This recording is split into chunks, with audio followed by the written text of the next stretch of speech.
Tune in.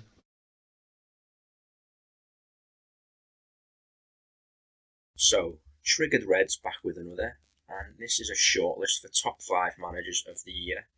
But I think we can all agree on who's going to be number 1, can't we? But nevertheless, we'll spice her up a bit, and we'll give some praise to a quarter of the Premier League's managers in this episode. Yeah, we've got five picks to choose from. We're going to do about 5 minutes on each pick, and then we'll reconvene at the end for the clear and obvious choice for manager of the season. Probably got a couple of honourable mentions as well, just in case the Newcastle fans and the Burnley fans get a bit agitated that Brucey and Dicey aren't getting a decent crack of the whip. But we're going to do one manager each. I know Sean, he's a good fella. Sean, yeah, he's got a voice like John Fury and Tyson Fury combined, though, hasn't he? With glass. With serious glass. So you're going to go first, aren't you? And you're going to be talking about the Wild Man. So the Wild Man of Sheffield. Well, you've got 2 each, haven't you? I've got 2 each, and then we've joined on Klopp. Yeah, which you can't dispute. So yeah, Chris Wilder on why he could be a potential candidate for manager of the year. Well, he's definitely a candidate, isn't he? Well, yeah, for what he's take done. Potential out of it, but an absolute candidate. I think he's the only one who legitimately challenges Klopp. Yeah. To be fair to him, but I was reading there, and even when he took over Northampton, they were in the conference. He got them promoted. This was like 2015, 2016. 2014 it was. But he got them promoted from the conference. And then from there, he's gone from strength to strength. He actually won League 2 with them and got 99 points. So he pissed it. Like, I know we're on course for like 3-digit points this year, Liverpool, but even if we get 99 again this year, and we got 97 last year, that's still something else. And like, to do it in League 2, it's a 46-game season, isn't it? But, well, they say in the Premier League, don't they, that the magical 40 points mark and you're safe. Yeah. Just looking at the table now, Sheffield United are already on 40 points after 27 games. The golden number. But the sweetener now is 5th place gets you Champions League football, and the 1 point off Man United. Yeah. The point they're making there with Wilder, though, is he's done it at a conference side, and then he's gone and won a League 2 title. I was reading it was the reason he left them was overpay disputes. Players weren't getting paid and all that sort of stuff. And then from there, he's gone from Sheffield United. But if he's doing it at Northampton, like when he took over Sheffield, they were in League 1. But he's clearly got a bit about him, hasn't he? Like if there's anyone who deserves a top job in the next couple of years, then you've got to go for him. I think. Say if you were the Arsenal board, Tottenham board, maybe if Mourinho like. The only thing is it's his sex appeal, isn't it? And I don't mean how he is in the streets when he's trying to crush the puss and whatnot. I just mean he's not sexy. He's not sexy. Yeah. I mean, one of the managers we're going to talk about a little bit later on is a little bit sexier in that regard, and that's probably a disservice to a lot of the British and English managers that have been good down the years. You know, the likes of Martin O'Neill, who we've discussed on the podcast in the past. Paul Julie. He done good at the time, but I know. No, you're right. But he smashed that woman, didn't he? And it got leaked. Although I could never find it myself. I seen it, and believe me, I searched. Yeah, I think I seen it. Oh, it was bad. Yeah. The News of the World printed it. Surprise, surprise. And he was tapping this woman on a table. And the picture they had of them was just adjacent to them. But what was funny was at the time he was manager of Derby, so the News of the World put little Derby County badges over Nichols. And everywhere else where it goes. The proudest moments in Derby's history. I actually thought that was pretty funny from them. Yeah, that's decent to be fair. Yeah, so Wilder won the title with Northampton. They were fighting relegation in the conference as well, and then I think it was the year after he then got promoted and they'd had that first season where they were in the relegation zone of League 2 when he took Northampton over, got them promoted. Then he got them a mid-table finish in the 2015 season, and then the season after that he won the League 2 title. He then left due to financial difficulties and took over Sheffield United, who were languishing in League 1. What year was that? 2016, League 1, he brought them up. That's when he took Sheffield United over. Took Sheffield United over from League 1, got them promoted into the Championship, And so that's 2016, isn't it? Then he's gone from there, got them promoted into the Premier League at the start of the 2019 season. So you can't argue with that. I was watching, and then where they are now in the Premier League. I was watching the Damned United the other night, and I was watching Cloughy, obviously, and the things that he was doing at the time with like Derby, he brought them up from League 2 into League 1, and the first season in League 1 won the league. Yeah. And like he done the same sort of stuff with Forest, like brought them up from League 1, like won the league, then won the Champions League or the European Cup as it was then. And I was thinking to myself, watching it, that doesn't happen now. It physically couldn't happen. You know, it'd be impossible. But what Wilder's probably done is probably the closest thing to that. Like he's brought them up, granted they're 7th now, but they don't look like they're going to fade away. And if they do get Champions League football, scratch that. If they get European football, Europa League, that's an astonishing feat, isn't it, for a club coming up? But you've spent no money. All the players are unknown, but they play in an aggressive system in his style, and he takes no nonsense from them.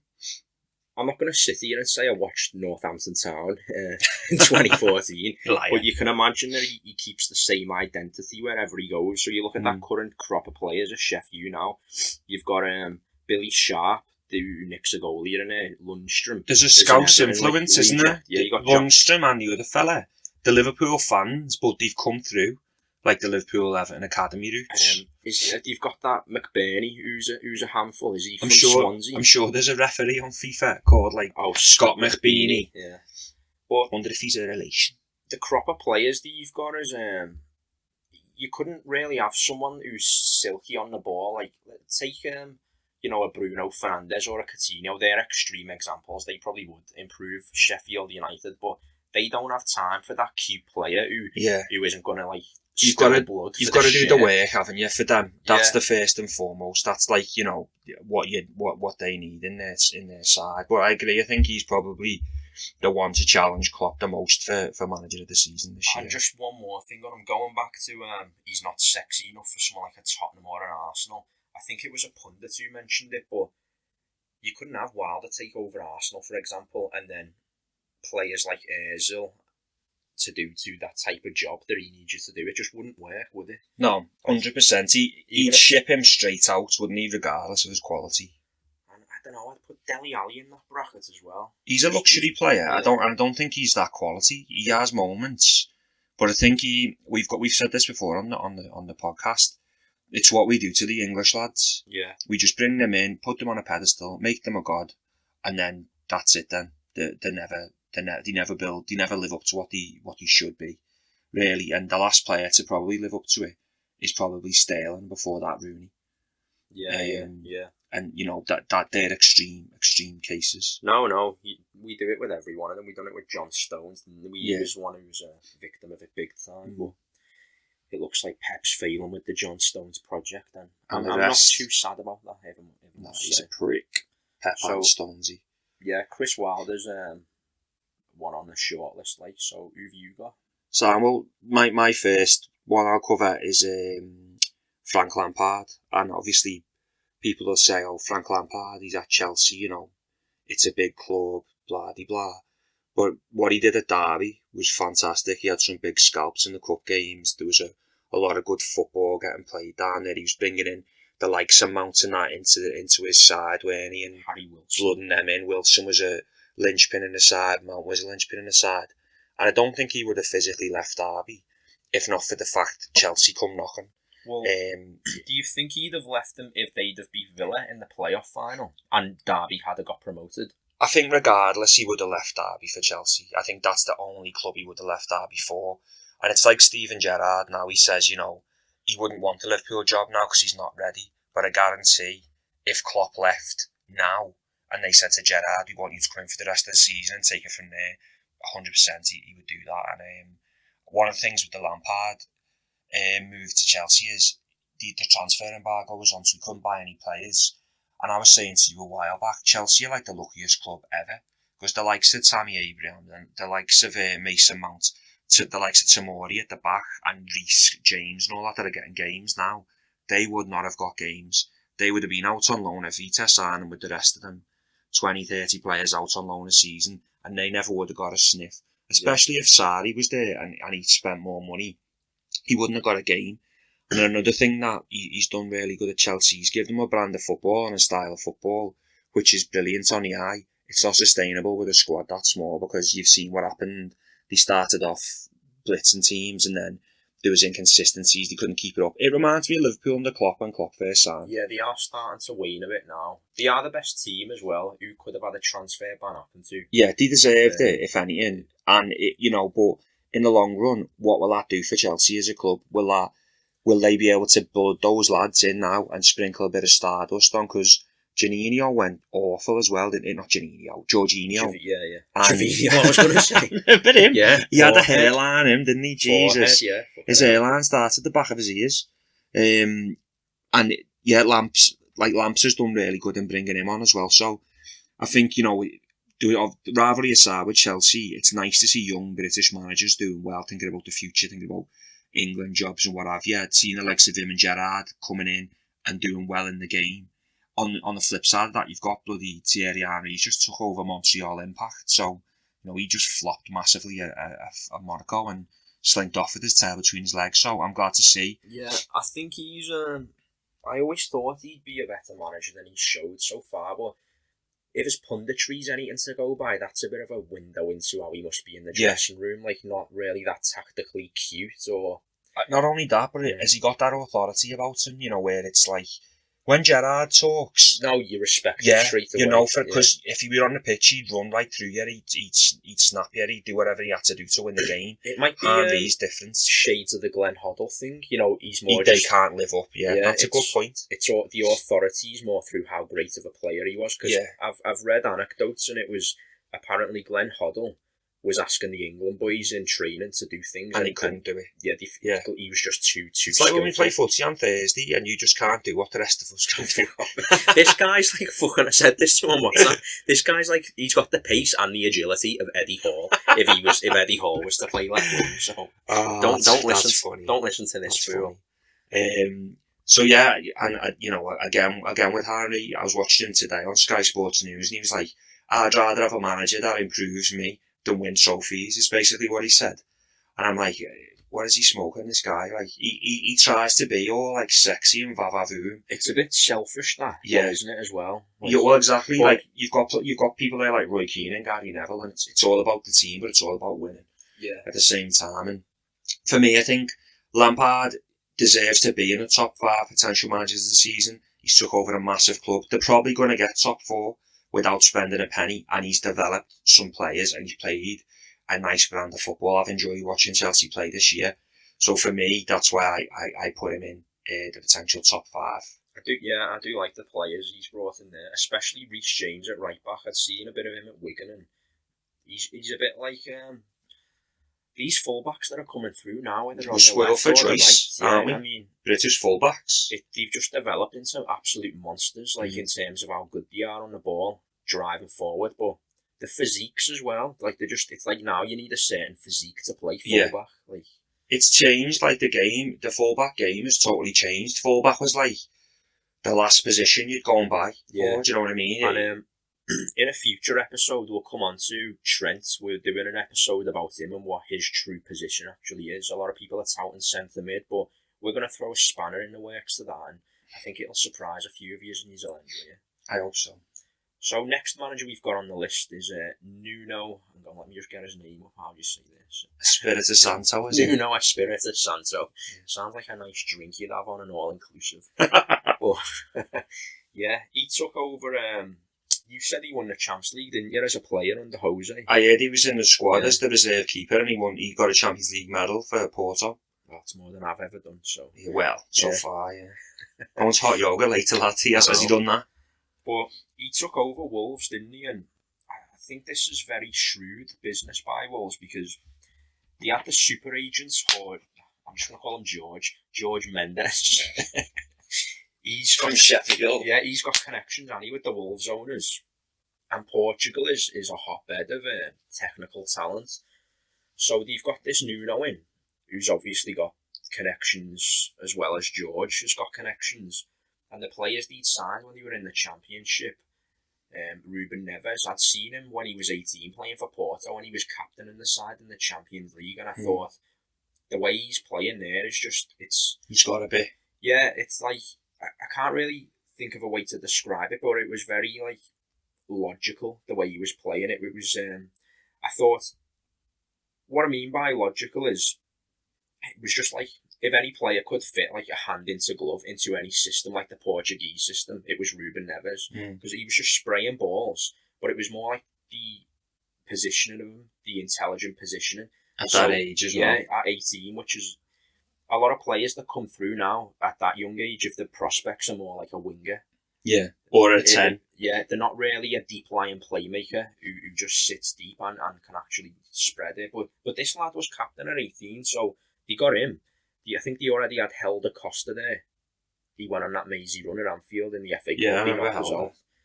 So they literally played like Football Manager and won in real life. Did they have João Moutinho in the Championship, or did he sign in the Prem? I think he would have signed in the Prem, but any Wolves fans will have to, point that out. But yeah, he seems too big of a name to sign for a Championship club. But having said that, you don't know what. I was still surprised when he signed for them. Regardless, you don't know what money's getting thrown at him, do you? And if you're going somewhere like that, a lower league club, with he did. It wouldn't really bother you. Rui Patricio was a good signing, the goalkeeper for Sporting. Well, I was surprised. I thought he would have went for Miguel Veloso, because I've always thought him and João Moutinho are a bit of because Veloso's a centre defensive mid, and Moutinho was an attacking mid. But he got Neves to do that, haven't he? For true. For Moot. But even still, I thought he always would have gone for Miguel Veloso, but I thought he would have done more of a raid on Lisbon, because Lisbon had that thing, didn't they, where the fans broke into the training pitch and battered the team. Yeah, and it was loads of the players went on strike, didn't they? They had that promisor wingers of Gelson Fernandes without them.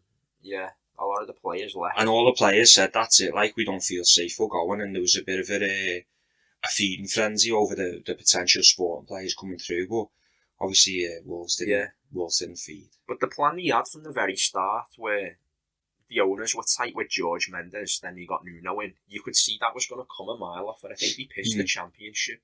And then when they got promoted into the Premier League, you knew from the base they'd already set that Portuguese influence, they were just going to be absolutely safe. Sprinkled with a little smattering of local British players as well. Well, I'd probably take Conor Cody back for Liverpool based on who our cover is. I think Cody's a better centre-back. Yeah, better centre-back than Lovren. He's better on the ball than Matip. But if you're Cody, you're not really going to leave being the captain of Wolves as a starter to just sit on the bench. He's probably better on the ball than Gomez as well. He was centre-mid when we had him under Dalglish. Yeah, but he's still young, and so as you say, he's not going to be covered for anyone, and he loves Wolves. He's the captain.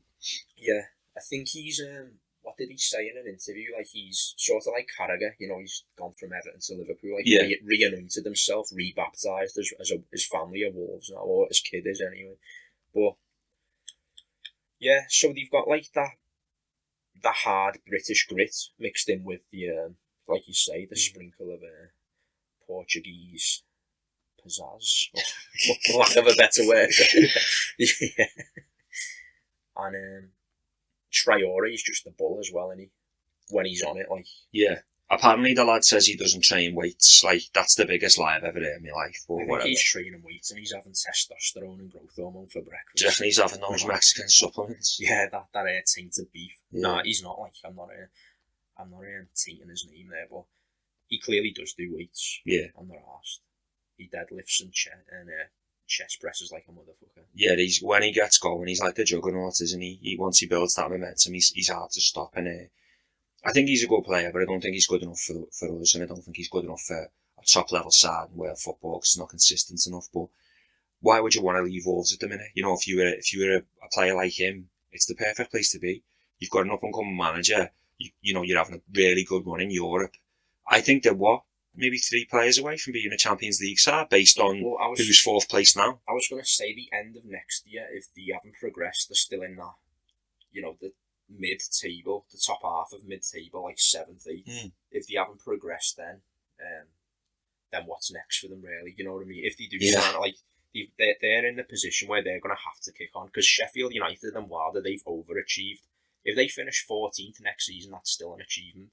Well, yeah, it's like all the Burnley stuff, isn't it? The way Burnley have just they're like a better football than Burnley, but yeah, I think Wolves are in a better position to kick on than the likes of Everton and Arsenal. Though they've got a structure and backing from the board. But like yeah, you said from the very beginning, they've had that base and they've stuck to that plan, and it's worked off a lot quicker than the 4-year plan did at QPR. But they're sticking to it, aren't they? Yeah. And again, reiterating, having Mendes there as a connection. The only better connection you could have is probably Mino Raiola. Yeah, but he's a fat prick, isn't he? He is. Well, I think he was a chef as well. It's like, how do you actually become an agent in football? It just seems like you have to be someone's fucking that right, like George, as you call him, he represents like players that have got character. When this Raiola, it is Raiola, isn't it? Yeah, they're all. He represents like Pogba, Balotelli. It's PR players, isn't it? It's players Instagram that are players, like they're a brand. You know what I mean? Like these, like Balotelli's like the face of Puma. Hogsy's like the face of Adidas, but they're shit. He represents Haaland, doesn't he? So I hope he doesn't like ruin him or anything. But I've seen him MCing when he's like 13 or something. No. It's funny. I've seen Zinchenko MCing. Like he's good at Zinch. Yeah. He's going to be an elite level striker, him. Well, Haaland, not Zinchenko. He's like the next Lewandowski, I think. He's another one in the sense of Ruben Neves, when I say... maturity. Yeah, but most players who come through in the prospects, Sterling, Sancho, any young... They're mostly whippets on the wing, and he's another one where he's like a very, very fast target man who can finish. So it's... Who are the main prospects in global football now? Sancho, Haaland, and Mbappe. They're not even prospects, are they? Mbappe, but I think like Sancho and Mbappe aren't because they're at that level internationally. Yeah. But Haaland is probably the hottest prospect, I think. And world football, you could have had De Ligt and Frankie de Jong in that bracket, but they got the big money moves, didn't they? Yeah. But Haaland is he's one where a prospect like that is hard to come by. Like that's once in a generation type prospect.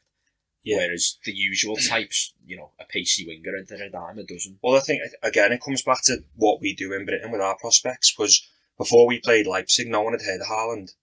You know what I mean? Yeah, that's true. Whereas in Britain, if Haaland was doing what he was doing, he'd already be ruined by now, and it does my head in. But to paraphrase Pep, I'm not a big fan of the guy, but to paraphrase Pep Guardiola, he said he had like a dozen Jack Wilsheres in La Masia. Yeah. When Jack was getting all that praise after they beat Barcelona 2-1 in 2011, he said, I've got a dozen Jack Wilsheres in La Masia. He's not wrong. It doesn't matter. La Masia's not really promoted anything for a few years, has it? But that's another topic for another day. That's a good one we should cover, actually. You can't argue with Nuno being in the top 5, can you? No. So far, we've got Chris Wilder, Lampard and Nuno. We've put them in no order as of yet. But... Let the comments decide. Yeah. Sound. My last one then before we double team it is the Brodge, Brendan Rodgers. Again, I probably got the easier to discuss, but obviously we all know what he done with Liverpool. He did a better job than he probably should have done, and he got the sack because Klopp became available. And you've got to say about FSG, fantastically ruthless to do that. A lot of people were like, oh no, he nearly won his league, he's got to stay. But he got rid of him and he went on to Celtic.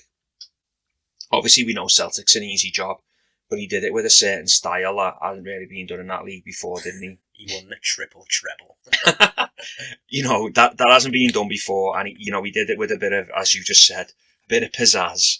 And then obviously, it all comes up that he takes Leicester on towards the end of last season.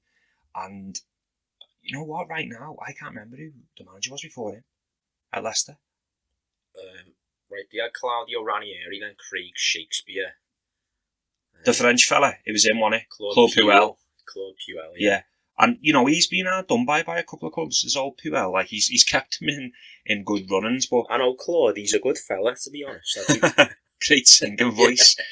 But yeah, he took them over last season, and he got them playing his brand of football straight away by the end of the year. And I remember our Joe was saying, I think they'll get top 4 next season. I said, shut up, Joe. Like, there's no chance of too many strong teams. But, I said that to our Jamie as well. But they are obviously going to get top 4. But in all that, they lost Slabhead, didn't they, to Man United? Yeah. And I remember seeing a presser, and Brendan was saying, I'm not panicking because we've got ample cover at centre-back. They had Johnny Evans at the time, obviously they had Morgan at the time, and they had the Turkish slabhead, Soyuncu, who we'd seen play and he looked alright, but he's come in this season and he's come into a back five, and we were discussing this the other day. It's hard to rival this back five. Like Kasper Schmeichel, the twat that he is, Man United, all that jazz, and he just does my head in, but he's a really good goalkeeper. Before we got Alisson, I would have had him in as a short-term solution. You've got Ricardo, is it, at right back? Yeah, he's the better fullback of the two, I think. At the minute. Yeah. Chilwell. Chilwell is my favourite left-back in the league, but lately, defensively, I've just seen him come unstuck. He just seems like his positioning is it's just so off. Yeah. Norwich beat them 1-0 last night. I watched it, yeah. And was it Aarons who got down the wing? Yeah, the right back. He's another quality fullback for England, Was spoiled for he won't be there next season, by the way. He'll be big money move to the Prem. But they're in the Prem already. They're going down. Oh, yeah. They're good point. But he just roasted Chilwell easily then. Yeah. He got the assist for the goal, and he's got that Trent physique as well, but with a bit more pace. Not Chilwell there. I'm a bit disappointed in Chile this season, if I'm honest. Again, is it one of them, British things they get up on a pedestal? I don't know, but you've got him, Schmeichel, Ricardo, who's fantastic flying fullback, and you've got a toss-up between Evans and Soyuncu, Morgan, Soyuncu, Evans and Morgan. That is a solid back five. And then, the team, the way they're playing expansive football, they were on an 8-game winning streak in December, which is probably what's going to secure them top 4 comfortably. They got the win record this season, didn't they, as well? Yeah. 9-0. Even though they're tailing off now, they haven't got that squad depth yet to keep going with that brand of football. And that's where I think you see the squad depth we've got now. It shows that you need to have that depth to maintain high levels of footy throughout the year. Beating Norwich last night, I think they'd have been safe to definitely secure Champions League. Well, I suppose it's all up in the air, and it with City's ban, because if that drops to 5th, then they're safe anyway. But assume City weren't banned, the position they're in now, I'd say they should be safe, but do they have enough left in the tank to get 4th? Yeah, I think they will. They should do, yeah, because they've got enough quality, and the teams behind them, United are on the best run of form they've had this season, and it's not special, but they are on that run of form. Everton are knocking around, their records are light since Ancelotti's come in, but they're not pulling up trees. Sheffield United is still there. Obviously, you've got Tottenham, Chelsea. I think the top 4 will be the top 4 as it is now. Maybe Chelsea and Leicester might swap depending on how the games go. Well, if Everton don't beat United on Sunday or tomorrow, they don't deserve 4th. No. Because that's 2 games where they've played Arsenal and lost. And then if they don't beat United at home tomorrow, you don't even deserve 4th. Well, Neville. Anyway. But I said that about us a few years back when United was still fucking patchy under Van Gaal. He took still 6 had points better off of us. us, though, He yeah. took 6 points, and for that reason alone, we didn't deserve top 4. Yeah. You've got to be beating your rivals to try and. Well, Neville, did you watch that show the other night on Monday Night Football where it was Neville Carrigan? It was all around top English side ever based on a point system. Yeah, I liked the maths they introduced to it, what equates to how many points. Yeah, I thought it was quite good. And I'm not going to go into that, but Neville made a point and he basically said it was grim in the 80s being a United fan because Everton and Liverpool would dominate the league. And he said it's quite sad now to see where Everton are, the fact that they just can't beat the big clubs on a consistent basis. They can't win a trophy. Blah, blah, we've got into Everton. But for me, Brendan Rodgers gets Leicester top 4 this season. They sack Puel because they were at risk of being relegated. And in less than 18 months, he's turned that club around to be playing top football in the hardest league in the world. And he's given them a cup run as well. I think he deserves to be in the top 5 managers of the season. And just before I finish on him, a question for you, if Klopp was to go, not now, if Klopp was to go, would you consider Brendan Rodgers to come back at Liverpool, given the fact that he's older now, he's wiser, he's had that experience? Would you have him on the shortlist to come back? Absolutely, yeah. Yeah, I would too. He probably plays one of the slicker style of footballs in the league. He's an elite level coach. Obviously, Pep plays the slickest style, but he needs a fucking £1 billion to do it and the best team. But Yeah, Roger from his Swansea days. I don't really know what he was like at Reading all them years ago, but we're good, aren't we, when we're on blob, Liverpool, but Klopp's more about your off the ball type rather than with the ball. It's systemised, but the 2014 team under Rodgers, would you say? Is it more exciting? Yeah, probably. Yeah, but then if you look at that quartet, you know what I mean? You got Gerrard sitting, Suarez, Sterling, Coutinho, in front of Gerrard. Yeah. Like, obviously, that's outrageous. Yeah. And at the time, me and you said it before, Coutinho was an afterthought. He wasn't the linchpin. And, Daniel Sturridge at his best. Yeah. So, of course, it was going to be more exciting, but what did we win? Fuck all. I know. So it doesn't matter, does it? Yeah, that's it. Well, as was it Matt said the other day, this shout out to Matt. Doesn't seem as exciting, does it? And it's because we've pissed it. And it's because it's over, yeah. Is this what it was like when United were winning all them leagues? Obviously some of them were on the last few weeks of the season, and it was down to the wire. But that City. Well, even the Arsenal Invincibles though, they only done it with a couple of games to go. Yeah. They're that's one of them. But I think that's the top four, isn't it? Wilder, Rodgers, Nuno, and Lamps. Obviously, we said a couple of special mentions. Sean Dyche, of course, he's still doing a consistent job at Burnley. Yeah. But what are they doing? You've got to you need them teams to make up the numbers to get that. But you've either got to progress, but you can't just stay the same. You know what I mean? We had them teams with like Swansea and all that at Stoke for years. They weren't doing nothing. They were just making up the numbers in the league. Yeah, they need to push on. But he has done a good job on a very, very tight budget. He looks like he's ventured out a few times in his signings. He signed Stephen Defoe, didn't he? And that was diverting away a bit from Burnley's identity, which is sort of reminiscent to what Wilder may do. But their back three of obviously, I don't mean the full defence, but the back three of Pope, Tarkowski, and me is solid. That goalkeeper and centre back pairing is solid. I think Pope's better than Pickford, to be honest. As a goalkeeper, I think I'd have him as England's number one over him. In no order above Pickford, I'd have Pope, Tom Heaton, and Dean Henderson. Dean Henderson's had a season, by the way. He's a United goalie, isn't he? Yeah, but I mean, he's Man United on loan to Sheffield. You'd have him in there, nearly sneaking in. I would have even had Bruce, just because when Rafa this is as a manager again, not a goalkeeper. As Rafa left, that was it. Curtains for Newcastle. It was done. Arguably, has he had a better season than Rafa did last season? They've had bigger wins. Yeah. They beat United. They had them wins. The argument is that the season's a lot worse, isn't it? But True Geordie's still fucking putting them down. He doesn't seem like that happy with it. He's going, our chances created a bottom in the league. Our goals scored a bottom in the league. But where do you want them? What do you want them to do? Where do you want them to be?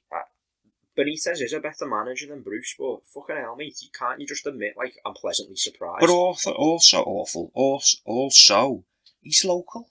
He's from bloody Newcastle. You want the lad to do well. Yeah. Speaking of the North East, Sunderland have just got a kit sponsor with Nike. How mad's that? Well, do Nike still have that deal where they sponsored the actual League One?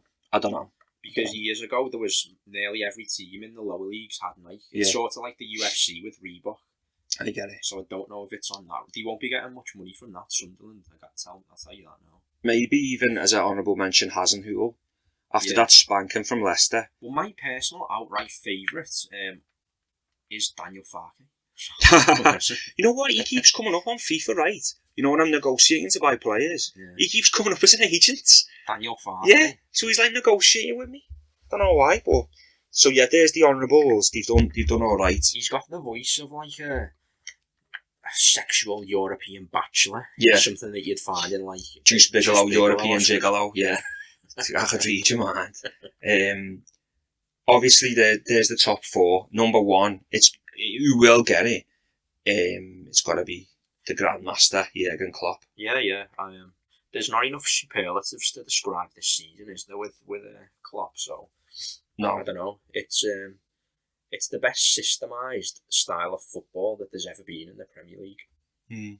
It's not been the best on the eye, but it's not been terrible. No. There's probably been better Liverpool sides that look better, but we draw 1-1, or we just wouldn't win. This team is just a machine, and we just compartmentalise the game and each part of the field. So it's they go on about the half spaces and the counter press and all the rest of it. And when you don't watch the game and you watch the system live, you can see it. You can see when the fullbacks move. You can see what Wijnaldum and Henderson do. You can see what Fabinho does. You can see what Firmino does. And it just works. So, I am a bit harsh on like Wijnaldum and stuff, where it's only because of what he was like at Newcastle, what we see for Holland. It's not even that. To be fair, when he's at Holland, he's only scoring against like Estonia and all that. But for us, I do recognise that he blocks the passing. It's not part of that for me though. It's more when he has them games against like Arsenal when he takes the piss out of them. Yeah. And he has 10 of them, then 10 absolute ghost games. Yeah. And then like 18 whatever games where he's just like a 6.5 out of 10. But I appreciate what he does for the team terms of the system. Yeah.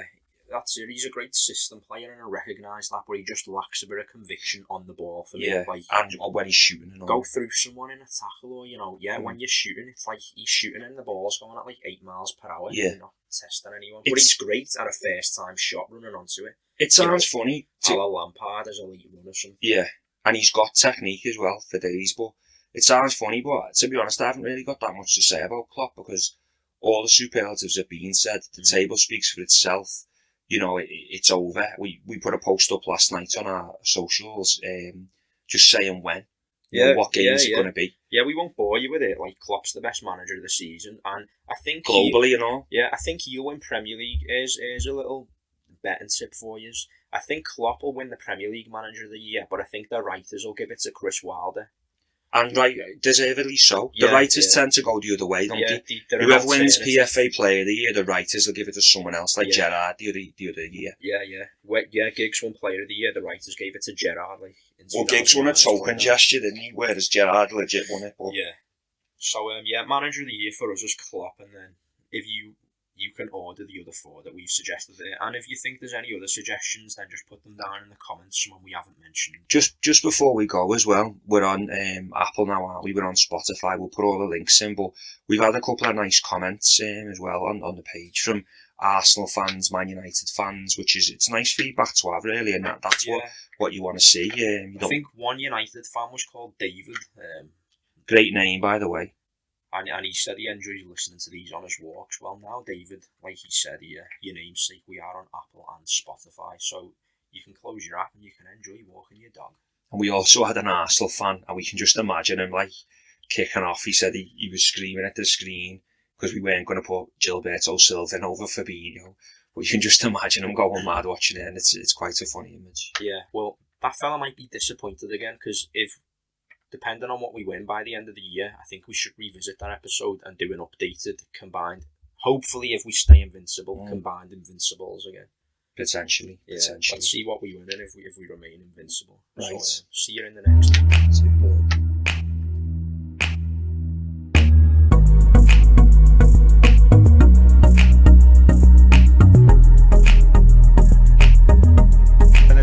There are always a couple of people who can tell you, but you didn't win.